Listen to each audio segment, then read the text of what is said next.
തെന്നിന്ത്യൻ സിനിമയിലെ നടിമാർ വലിയ നായകന്മാർ നയിക്കുന്ന സിനിമകളുടെ ക്യാൻവാസിൽ തങ്ങളുടേതായിട്ടുള്ള വ്യക്തിമുദ്ര പതിപ്പിച്ചിട്ടുണ്ട്. അവർ സ്ത്രീ കേന്ദ്രീകൃത സിനിമകൾ തിരഞ്ഞെടുക്കുകയും ബോധപൂർവം വ്യത്യസ്തമായ വേഷങ്ങൾ തിരഞ്ഞെടുക്കുകയും ചെയ്യുന്നു. അതിനനുസരിച്ചുള്ള പ്രതിഫലവും അവർ വാങ്ങുന്നുണ്ട്.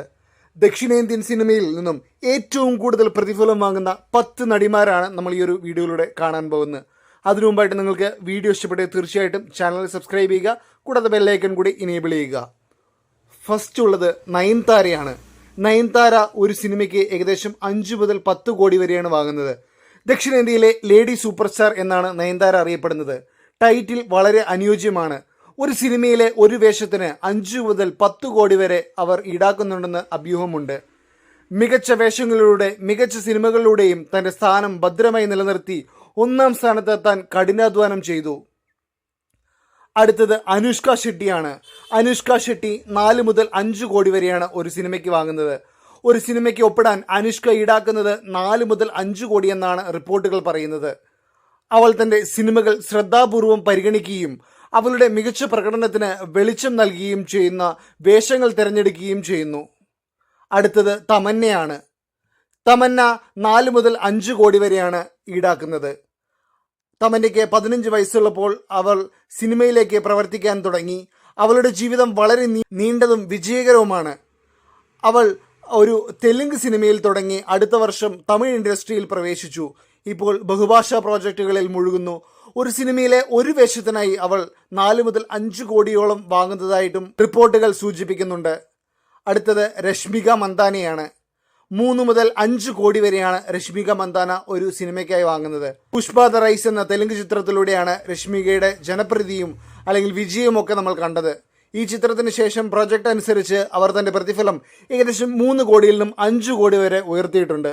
കഴിഞ്ഞ കുറച്ച് വർഷങ്ങളിലായി അവൾ സൗത്ത് ഇന്ത്യൻ ഇൻഡസ്ട്രിയിൽ ചൂടുറപ്പിച്ചു കഴിഞ്ഞിരിക്കുന്നു. അടുത്തത് സാമന്ത റൂത്ത് പ്രഭു. സാമന്ത ഏകദേശം ഒരു സിനിമയ്ക്ക് 3 മുതൽ 4 കോടി വരെയാണ് ഒരു സിനിമയ്ക്ക് ഈടാക്കുന്നത്. തെന്നിന്ത്യൻ സിനിമയിലെ ഏറ്റവും ജനപ്രിയവും പ്രിയപ്പെട്ടതുമായ നടിമാരിൽ ഒരാളാണ് സാമന്ത.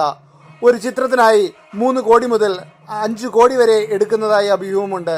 എന്നാൽ പുഷ്പ എന്ന ചിത്രത്തിലെ ഒരു ഐറ്റം ഡാൻസ് അഭിനയിക്കാനായിട്ട് ഏകദേശം 5 കോടി രൂപയാണ് സാമന്ത കോട്ട് ചെയ്ത് വാങ്ങിയിരുന്നത്.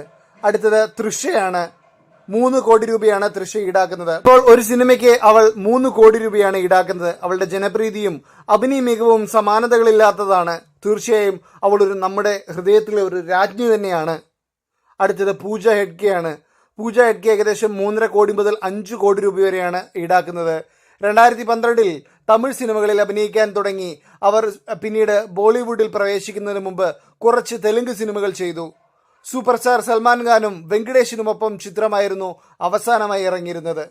ഒരു സിനിമയ്ക്ക് 3.5 കോടി മുതൽ 5 കോടി രൂപ വരെയാണ്. അടുത്തത് രാകുൽ പ്രീത് സിംഗ് ആണ്. തമിഴ് സിനിമകളിൽ തെലുങ്കിലേക്കും കന്നഡയിലേക്കും ബോളിവുഡിലേക്കും പല സംസ്ഥാനങ്ങളിലും അറിയപ്പെടുന്ന പേരാണ് രാകുൽ പ്രീത് സിംഗ്. രാകുൽ പ്രീത് സിംഗ് ഒരു സിനിമയ്ക്കായി 3 മുതൽ 4 കോടി രൂപ വരെയാണ് വാങ്ങുന്നത്. അടുത്തത് കീർത്തി സുരേഷ് ആണ്. കീർത്തി സുരേഷ് ഏകദേശം 3 കോടി രൂപയാണ് ഒരു സിനിമയ്ക്കായി വാങ്ങുന്നത്. തമിഴ് സിനിമയിലെ ഏറ്റവും വിജയകരമായ നടിമാരിൽ ഒരാളാണ് കീർത്തി സുരേഷ്. ബ്ലോക്ക് ബസ്റ്റർ പ്രോജക്റ്റുകളിൽ പ്രവർത്തിച്ചിട്ടുണ്ട്. എന്നാൽ അതേസമയം ചില ശക്തമായ സിനിമകൾക്കും നേതൃത്വം നൽകിയിട്ടുണ്ട്. അവളുടെ കഴിവും താരശക്തിയും കണക്കിലെടുത്ത് ഒരു സിനിമയ്ക്ക് ഏകദേശം 3 കോടി രൂപയാണ് ഈടാക്കുന്നത്. അടുത്തത് ശ്രുതി ഹസൻ ആണ്. 2.5 കോടിയാണ് ശ്രുതി ഹസൻ ഒരു സിനിമയ്ക്കായിട്ട് ഏകദേശം ഈടാക്കുന്നത്. അവസാനം അഭിനയിച്ച 2 സിനിമകളിലും ഏകദേശം 2.5 കോടി രൂപയാണ് ശ്രുതി ഹസൻ പ്രതിഫലമായിട്ട് വാങ്ങിയിട്ടുള്ളത്.